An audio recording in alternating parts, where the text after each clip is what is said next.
Welcome in, Bills Mafia. It is time once again for another edition of the Overreaction Buffalo podcast. I am the Big O, Jerry Ostrowski. He is my main man, John Fina. And you can check him out on Twitter at johnfina.com or at johnfina. I am on Twitter at Ostrowski_Big O. Joe Miller cannot be with us tonight, so John and I are running this thing by ourselves. Amazingly, we can do that and get that done. But as always, folks, we appreciate you joining us, watching the show. And if you're listening in podcast form tomorrow, thanks for checking us out. As always, hit the like, hit the subscribe, review the show, tell your friends. And we're happy to be here because we're really, really close to a full schedule reveal, Mr. Fina. Are you getting excited? Man, you know what? I am really excited for this. I love it. I love seeing the schedule, and especially now as a fan, and just kind of pouring through it, and doing all the timelines between the games and trying to figure out, of course, selfishly, like how do the home games line up with the Duke home games, and then trying to get back to Buffalo and see as many games as I can this year. So I do have some questions for you that I'm going to ask here in a little bit, John, but just kind of a real quick breakdown of what we know so far. Obviously, the Eagles will be at home against the Dallas Cowboys to kick off the 2025 season, and that'll be a Thursday night game. And then I believe it's been rumored Kansas City is going to be on the Friday night game. I think that might be with the Chargers in Sao Paulo, Brazil. We'll see how that whole works out. But some other things that were released earlier. Christmas night, the Christmas night game will be the Chiefs. Will be at home against the Broncos. That'll be on Prime Video. And I want to ask you that question here in a little bit, too, about all these streaming one-off games that we have to get subscriptions for. And then the Black Friday game will be the Bears at the Eagles. Obviously, Eagles win the Super Bowl, so they've getting a lot of these primetime type games. And we'll have a full schedule release on Wednesday.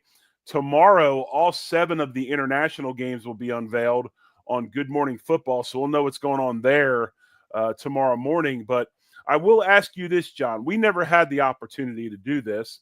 And are you for the international games? Do you think it's a good idea? I mean, obviously, if Buffalo does get this Ireland game, and it would be against Pittsburgh, which makes total sense with the Rooneys.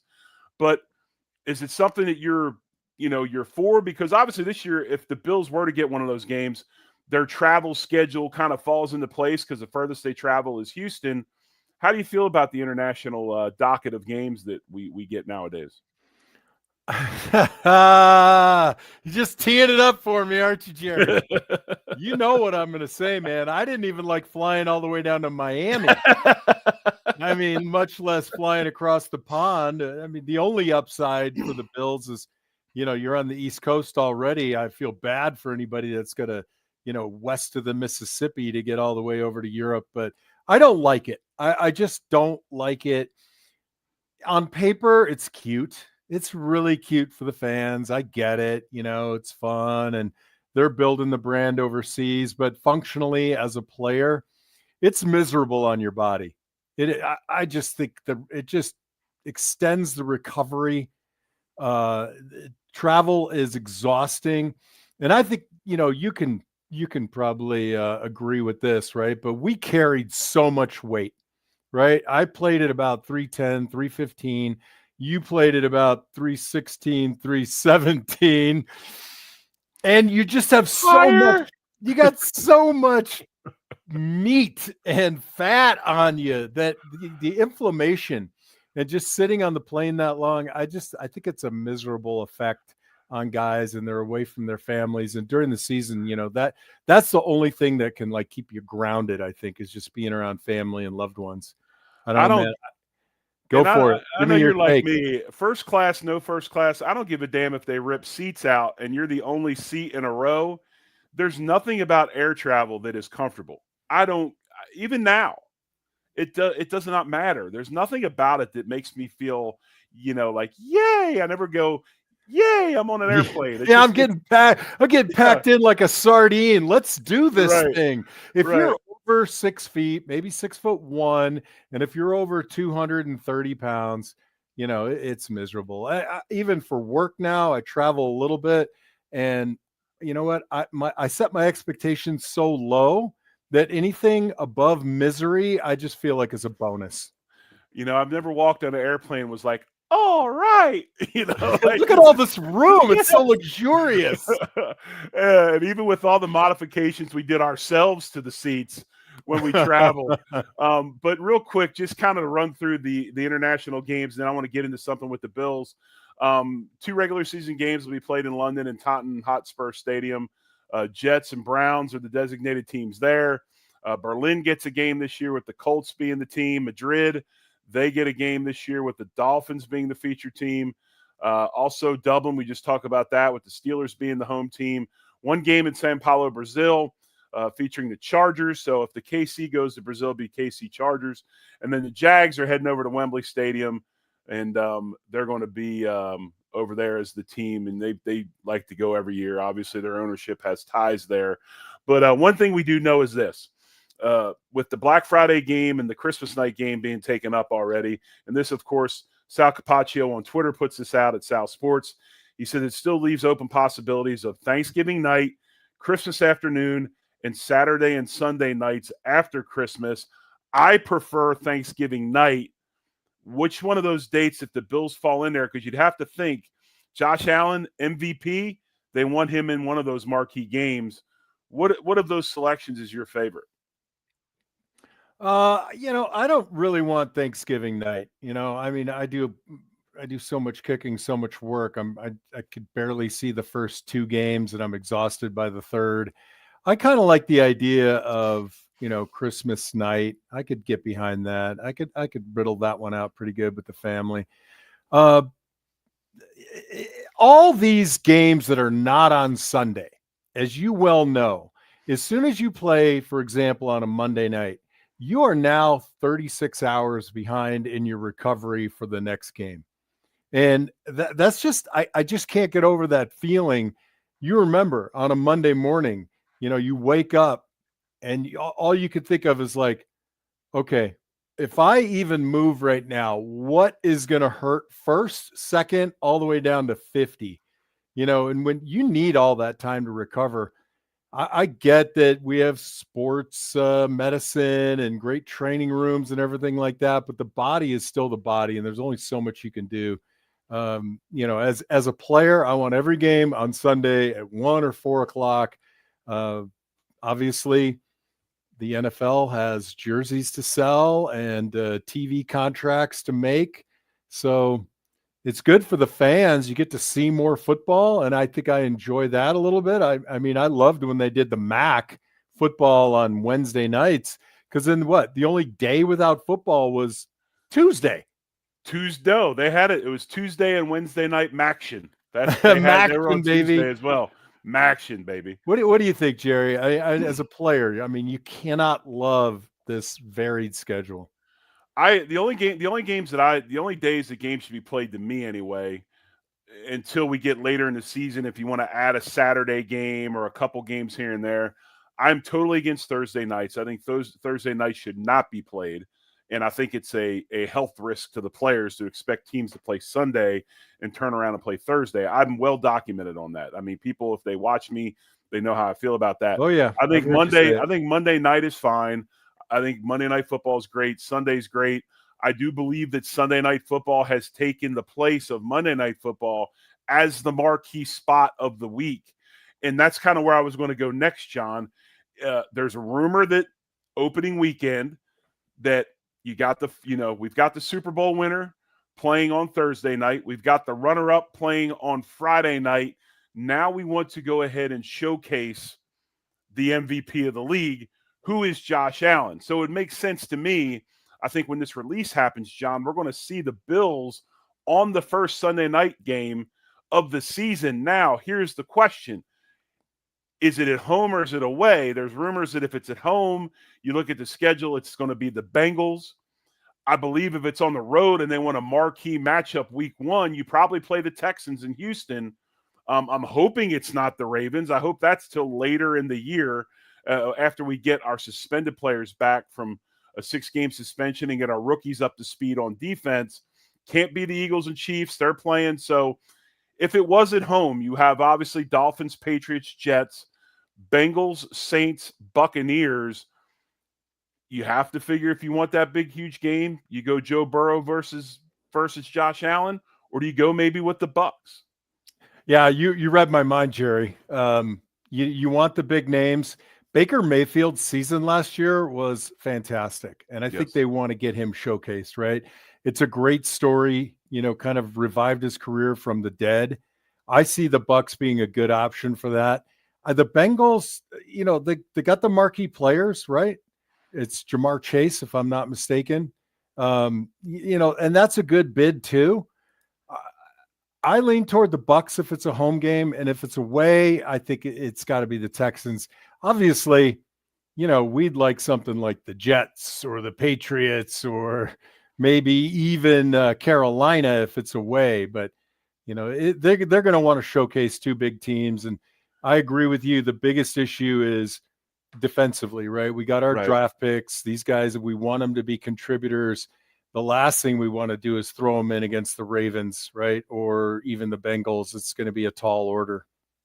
I think when it all comes out, and Sarah says it over here in the comments that, rumors have it that we'll be playing Cincy the first Sunday night football game. I would imagine that's probably going to be the case, which is good for me. Because if you want Joe Burrow, when do you want him, John? You want him in the first 5 games of the season because they stink early in the year, right?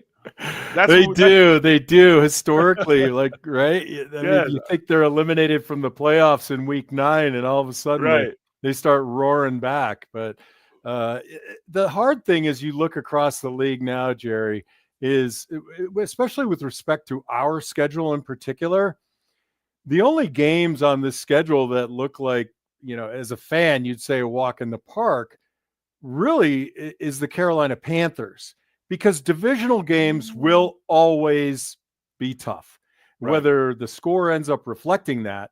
On the field, the competition, and we all know what Deion Dawkins does when he plays the Jets, right? That just doesn't come out of thin air. That's a huge competitive event for him and the rest of the guys. So this league it's rough, man. And I think and it might not look like parity, but there's always parity across from you, the guy you're playing against. That's what upsets me about the playing on Thursday, playing on Friday, it's too much on the body and the mind. Well, let me ask you this, because I think this is a very pointed question that should be asked. You look at the league and their just absolute obsession with playing overseas and playing in more and more cities. Well, hell, we're going to add Australia soon, okay? I'm going to that one. Yeah, we're going to add Australia. We're going to have to leave 3 weeks before the game kicks, but we'll get there eventually, right? Get to play with some koala bears, maybe box a kangaroo. There's all kinds of fun stuff. Although, I think 8 of the world's 10 deadliest snakes are in Australia, which doesn't fire me up because I'm not a snake guy. But do you think that eventually when we go ahead and we go to 18 games, and I'd have to think that at some point in time, we might not be upright and breathing when it happens, but I could see this league going to 20 games. Is every team having to play a mandatory international game on the horizon in this league? Jerry, that's a question for the accountants, right? I mean, they continue to grow it, so it must reflect money. That's what this league is all about. I mean, as fans, we love it, because of the competition and our favorite players and the colors and the atmosphere. It's in the fall. It's the best damn professional sport in America. But if the numbers don't bear out, there'll be fewer games. So clearly, and I don't know if they released those financial reports, but I could see where you're going with this. And why, for them, if the numbers work, I mean, Canada and Mexico, we're going to go to Greenland and who knows, Lagos, Nigeria. I mean, we'll be all over the planet. Now, you and I already played in Canada, man. We know what that's all. The only thing that game's good for is smuggling stuff back across the border. That's about it. Hey, listen, it's because we had Canada Day in Orchard Park that I could still practically sing that national anthem until they changed the words. I know every word, man. I could sing the thing. I might sing the Canadian anthem probably better than the American, just because, you just put it to O Tannenbaum and run down the road, right? But I ask you this, and I think this is this is something that, and this is maybe rumor mill. Josh is supposed to be on NBC Morning News on Wednesday. If he is ahead of an 8 p.m. Eastern time season schedule release, maybe NBC gets to go ahead and announce their marquee Sunday night game, and maybe Josh Allen is the one that announces that they're playing, I don't know, the Bengals at home or the Texans on the road or whatever. I don't know. It just keeps going back to the Bengals for me, because you're going to put the MVP on the road. I probably not, especially with the last season in Highmark at Highmark. I agree with you. Highmark Field. I agree with you. So anyway, and this is the Overreaction Buffalo show. We're not the post game because we're not during the season, and we're not on Sunday night because we had Mother's Day. So John and I are here on Monday night to give you our weekly edition of the Overreaction Buffalo Sports Network breakdown of the Bills and everything that's going on.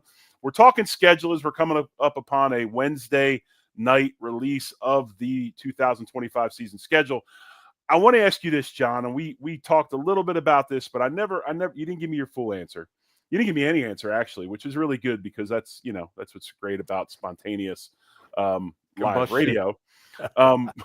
But I ask you this, and we talked about this on the Bill Squad this morning, myself and Joe Marino and Jeremy White, and they asked me this question, and I'll kind of rehash what I had to say this morning. But when you got the schedule as a player, okay, what did you do with it? Did you even care who we were playing? Were you the dude that's just like, oh, who do we got this week? Oh, the Jets. Okay. Or did you study the schedule and look at it? What was your process of as a player when you got the schedule? And then what did you do with that schedule as a player after you got the information? Yeah. So initially when I got the schedule, I did just that. Oh, I'm going to see this guy this week. Okay. I'm going to see that guy that week. And, this is how, oh my God, 3 away games in a row. That sucks. And oh, okay, well, we know back in our day, we weren't having a home Monday night game. And they're like, when are we going to have to go on Monday night? And you're always trying to figure out, are we seeing Miami early and it's going to be hotter than blazes down there in the middle of the day? I was always looking for Miami later in the season and at night. But hysterically, the two things that always popped out to me were, are we playing the Steelers away? Because Jim Kelly just cannot beat his hometown team. Like, the schedule release would come out and it's like Bills at Steelers. And I'm like, all right, that's 0-1. I mean, as great as that guy was, it was just like a mind block for him going back right around the corner from East Brady, where he's from. So we'd chalk that one up, look for the Steelers. And the other one I already said, which was play Miami late in the year, hopefully at night. You remember those games, you just like a September in Miami, and you're sweating so hard that the sweat's going into your eyes, and your eyes are bloodshot red, and you could barely see through them, and you're spraying water all over yourself. And all you can think to yourself is, this is not working. This is not working. Well, the thing is, other than what you talked about, which was, find the werewolves, right? You got the schedule. You're like, okay, these 4 weeks of the season, I won't sleep all week because I'll be freaking terrified of who we got to play that week. I mean, you're looking at, especially as a young player, guys that you watched on TV. I remember John Randall and Howie Long, and then you got Michael Strahan and all those things. And you're like, my goodness. So you look at those types of things, and you look at the second thing, which is true. When are we playing Miami in Miami? If it was in the first 2 months, not only was the weather miserable, they had the baseball field on there. So you're sweating, so you fall on the baseball field, you're covered in red clay mud. There was nothing good. There's nothing good about it. It was awful. And then the other thing is, you looked at kind of how the schedule was segmented. When's our bye week? Who are we playing? Oh, that 3-game sequence is really, really tough. Okay, we're traveling a ton here, so how does that thing? And I think that same mindset carries over into the coaches, John, to where they break that schedule down. They're like, okay, we're going to have to get pads off this week. We're going to have to, get after them this week because we're going to have some extra rest so we can push them a little bit. So I think they look at the same stuff that we do. For sure, right? Especially scheduling, and who's got a big hand in that, right? The strength coach, right? The training staff. Those injury reports are huge, especially in those really rough runs of away games. And I mean, let's not kid around. I mean, starting in about week 5, it might as well be week 20 or 30, the way your body feels. You're just trying to cover yourself in ice day by day so you can get up to get to practice the next day. I think once you get through the schedule and it's released, and I love it now, but when we were playing, like, where were you going to find the schedule release? Like in a newspaper, right? Or we like call each other on a landline to boot. Like, dude, you see the schedule? No. And you're like, read it off to me. Do you not remember I remember going up and ordering a Dell laptop from the IT guy at the stadium because they had this new thing that I guess our friend from Al Gore invented, the internet. Yeah, thank you, and, Al. and it was, they just started the internet when we played, right? I mean, Right. come on. And the brilliant thing about the NFL now is I can't think of a single way they're not taking advantage of their brand and the Right. excitement that surrounds it. From, the draft wasn't the draft in 1992 when we went through it. I mean, now it's incredible. They've done a great job figuring out a way where, when half of the year is downtime, how do we keep our fans still engaged, right? And Right. they've turned all of the schedule release, the draft, the combine, even, right? The combine, for God's sakes. I mean, I caught myself watching the combine. Oh, they've done a great job. Yeah, I watched the combine, and it brings back PTSD memories of how miserable I was at the combine. Because if you want to talk about two perfect examples of what the combine is and what the combine isn't, you're looking at them. You're looking at him. John Fina made a lot of money, not off the way he played, but the combine. Oh, Jerry O probably lost a lot of money. That's what I'm saying. You went. Me. What did you do? Did you do 43 on the bench? No, I didn't bench that great. My arms are too long, man. Oh yeah. Well, I got 21, and Jesus Christ himself lifted the last one. I'm telling you. But no, seriously, I mean, it is true. But here's something I want to run by you: is again, as a former player, or and now the position you're in, John Breach of CBS Sports put out his 5 best games of the season. Okay, his 5 best games. And what's hilarious about this, okay, is literally the 5 best games include, I think, 6 teams, and they're all playing one another. So his best game of the season is the Eagles at the Chiefs. Second best game of the season is Chiefs at Bills. Third best game of the season, Ravens at Bills. Then he has Ravens at Chiefs, and then Lions at Eagles to round out his top 5. So where I'm going with this is this. We've got 2 games in the top 5 best games according to John Breach. But then you look at our strength of schedule, on his strength of schedule, as far as top 10 easiest schedules in the league for 2025, we're ranked 9th, tied for 9th. And in some cases, they have us ranked 5th easiest schedule. Obviously, not because of out of divisional games, but I'd have to think, and where I'm going with this is, you would think the AFC East would be a much better division this year than it's been in the last so many years. Well, there's only room for improvement, right? Between the Jets and the Patriots, they just can't put it together. It doesn't surprise me that 2 of our games are, in his estimation, the top games to watch this season. What is always hilarious, though, is when I look at strength of schedule reporting, and those sound to me like guys who never put pads and a helmet on. Oh yeah, that's easy because right. they got the Saints. They've been terrible. They got the Panthers. They're terrible. And the Jets and the Patriots haven't been doing well. And Josh Allen, his stepchild are the Miami Dolphins. So I could see why they rank it that way. But I don't care. I couldn't give 2 bleeps. You still got to line up and play them. We've still won games we shouldn't have. We still lost games we shouldn't have. You got to get it together. Get up every week. People tend to think, well, why is it so hard to get your mind right and come out and not be flat? It's not just about suiting up on Sunday. It's the mental and emotional struggle and marathon that you go through the whole season. Day by day wears on you.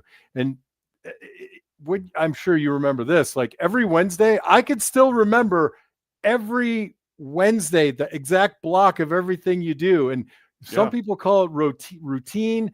It starts to get a little mundane. It wears you out. You're always looking for ways in your personal life and in your professional life to like restoke the fire. Imagine trying to do it just for 17 outings when the pressure is,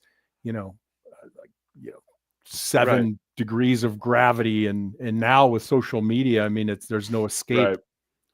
It's funny. I mean, it looks great on paper. You can do wins and losses from last year, but you can't predict injury. You can't predict things out of nowhere, and until you can, it's hard to do that. So I don't take much heed in strength of schedule rankings either.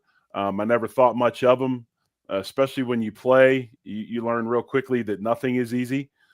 So you don't pay much attention to them. I got to ask you this: home schedule for the Bills are going to have the Dolphins, Patriots, Jets, Ravens, Bengals, Saints, Bucks, Chiefs, Eagles. Who do you want the Bills to play their last game ever at Highmark Field / Ralph Wilson Junior or Senior Stadium or Junior Stadium, Rich Stadium, whatever you want to call it, however it's been called over the years, Highmark Field, New Era Stadium. Who do you want the last game in that stadium to be against?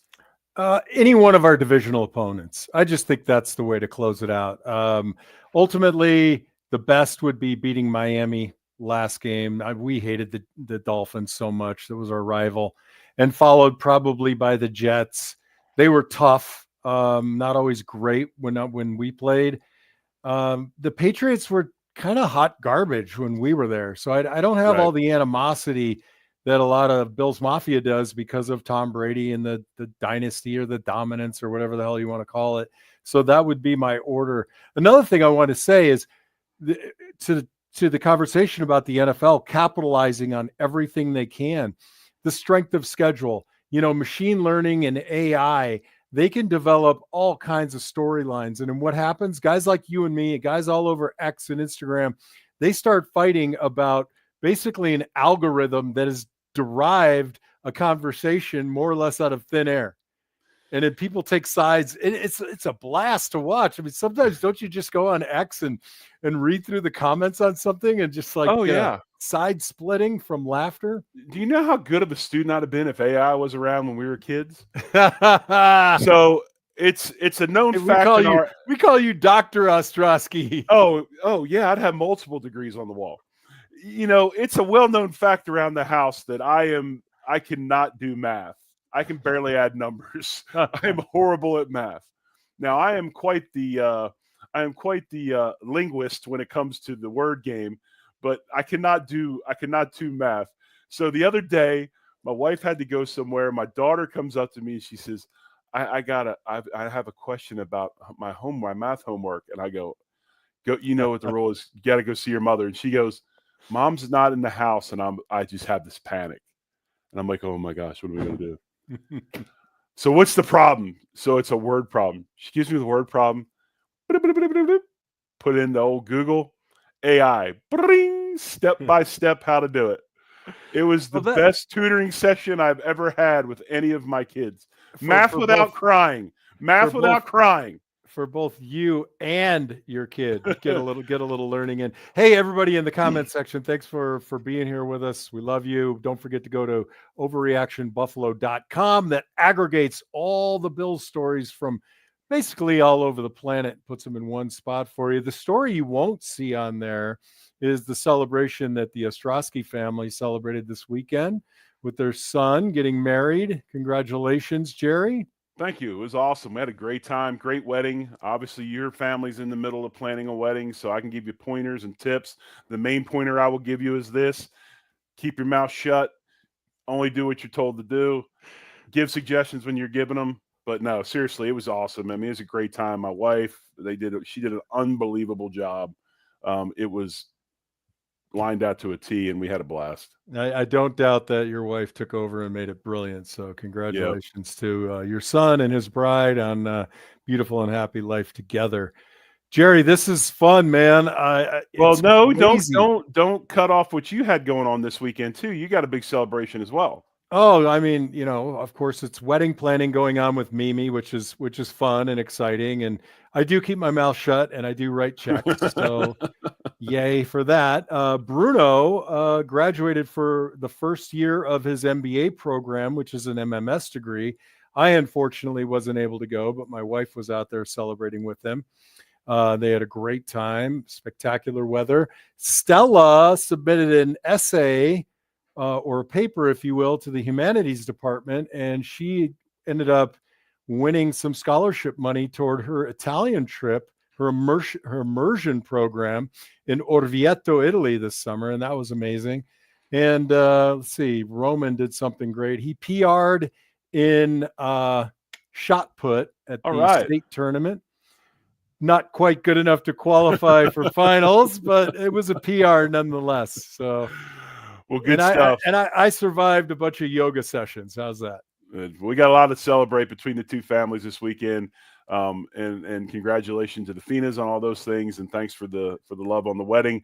But again, Wednesday, 8:00 Eastern, 7 Central Time. You know what? That kind of lines up with maybe we'll do an instant reaction Big O show on Wednesday night. As they're releasing the schedule, we'll be on to talk about what they release. That gives me a good idea. So be on the lookout for that information. Am I invited? Yes, you are invited. You are invited. Ooh. Hopefully Joe has another flag football game to attend, and it'll just be the John and Jerry show. But no, we want Joe on. We kid. Yeah, we do. We love Joe. We love Joe, but it's always fun to pick on him when he's not here. But anyway, so full release tomorrow morning. They'll release all the international games. Be on the lookout for that. Rumors, Bill's going to Dublin, Ireland.